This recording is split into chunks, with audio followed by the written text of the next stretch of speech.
ด้ทุกคนนี่คือภาพบรรยากาศเนาะอยู่ที่แคมป์ของนี่สิมีร้านขายน้ำขายในได้แถวนี้บูธขายกาแฟขายน้ำปั้นน้ำหวานอย่างต่างๆเนาะบนพักผ่อนยอดอารมณ์ตอนนี้เวลาก็มานั่งกินกาแฟกินน้ำชาเนาะอยู่ที่แคมป์ของเปิดจอกหนึ่งแล้วสวัสดีทุกคนเนาะคลิปวิดีโอนี้เราก็ยังอยู่ที่สวนสาธารณะของพานนุฮักคุณสวรรค์เนาะอยู่ที่นครกระสอบวิหารแขวงสวนเขตตอนนี้เวลา 3:00 นแล้วตอนนี้คนกำลังเริ่มมาที่สวนสาธารณะนี้หลายคนก็มาย่างออกกำลังกายเรามากินน้ำเย็นๆอยู่ที่แคมป์ของแห่งนี้แสงแดดก็ยังเจิดจ้าอยู่แต่ว่าเริ่มเย็นลงแล้วตอนนี้อีกประมาณชั่วโมงนึงจะมีคนมาย่างรออยู่แถวนี้หลายทุกคนเนาะสวัสดีสาวมาได้บ้านใดเนาะนี่4คนเนี่ยคนที่ชื่อหยังคนเสื้อดำนี่เอมมี่โอ้โดยอันนี้ชื่อรัดเด้อเป็นเจ้าของช่อง YouTube รัดคนเดินทางมาแต่มาแต่สายเหนือพุ่นแหละ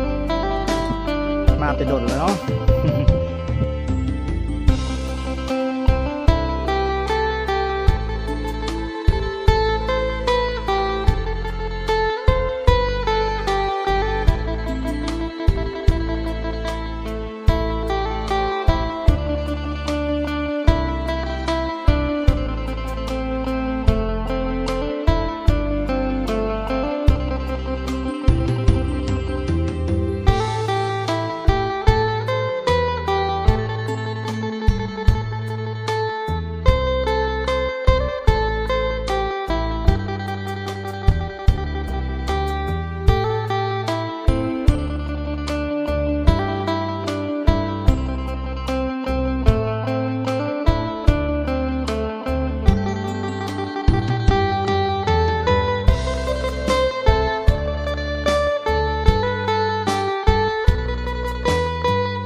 บัดนี้ออกเดินทางต่อได้พวกเราอันนี้ก็คือแถวบ้านจอมแก้วนครกระสอนพรหมวิหารแขวงสวนเขต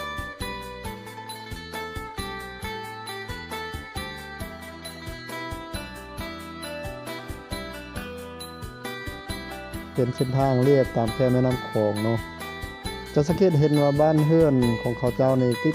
ดๆกันเลยได้พี่น้องพุ่นนะทางฝั่งซ้ายเบื้องขวาเนาะเส้นทางก็เป็นเส้นทางปูคอนกรีตเรียบร้อยแค่นี้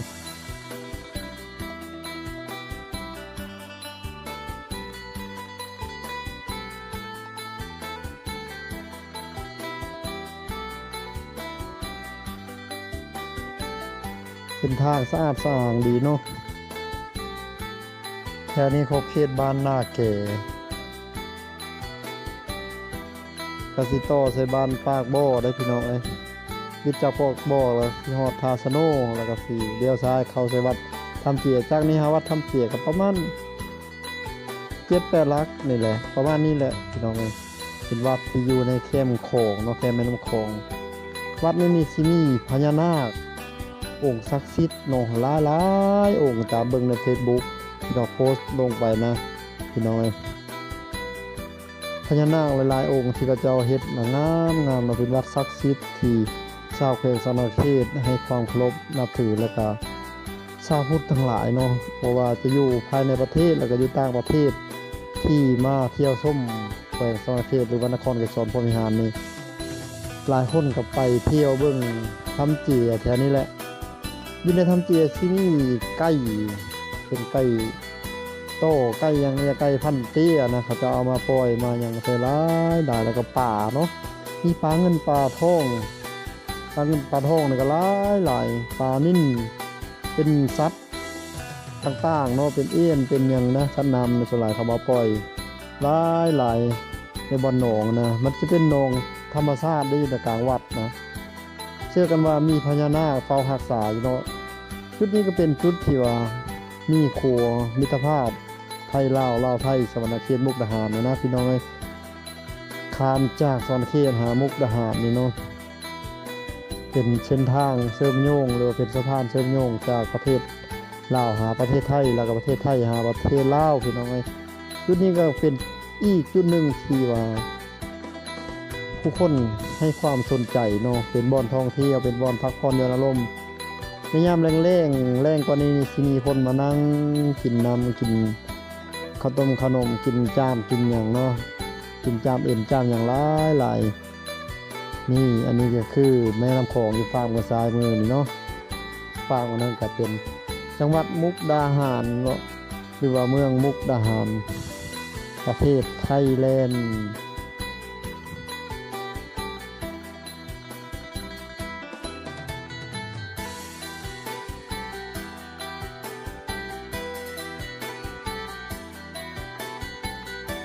บรรยากาศสองฝั่งข้างทางเนาะเฮาก็สิสังเกตเห็นต้นไม้ต้นหยังเขาเจ้าปลูกเนาะฝั่งขวามือคือพวกมะพร้าวอันนี้ที่เขาปลูกดอกไม้ประดับไปฝั่งเบิ่งซ้ายมือนี่อยู่แคมป์โฮกำแพงของเขาเจ้าแถวนี้ก็ชีวิตเขตเส้นทางคอนกรีตแล้วก็สิเป็นเส้นทางลาดยางมาต่อยธรรมดาแล้วเด้บัดนี้นะพี่น้องเอ้ยเป็นฮอดวัดถ้ำเจพุ่นแต่ว่าวัดถ้ำเจนี่จากทาง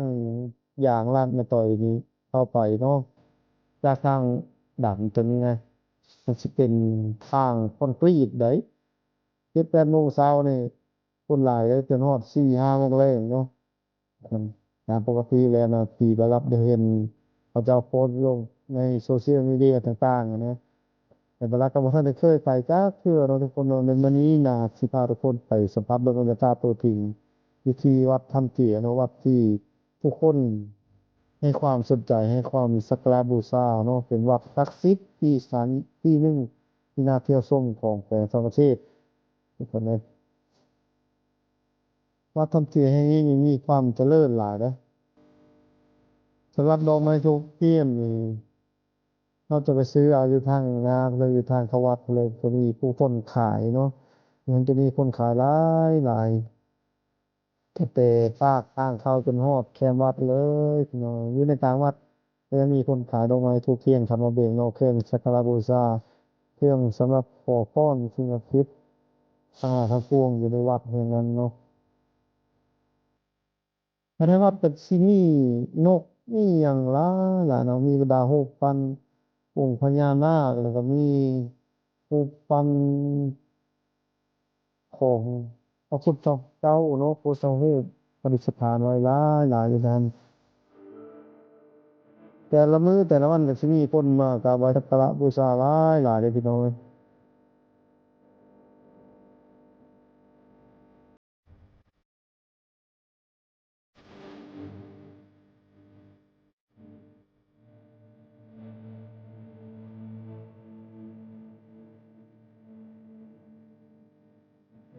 แต่นี้เราสังเกตเห็นต้นไม้นี่สูงเนาะต้นไม้ตามเส้นทางเนี่ย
ะ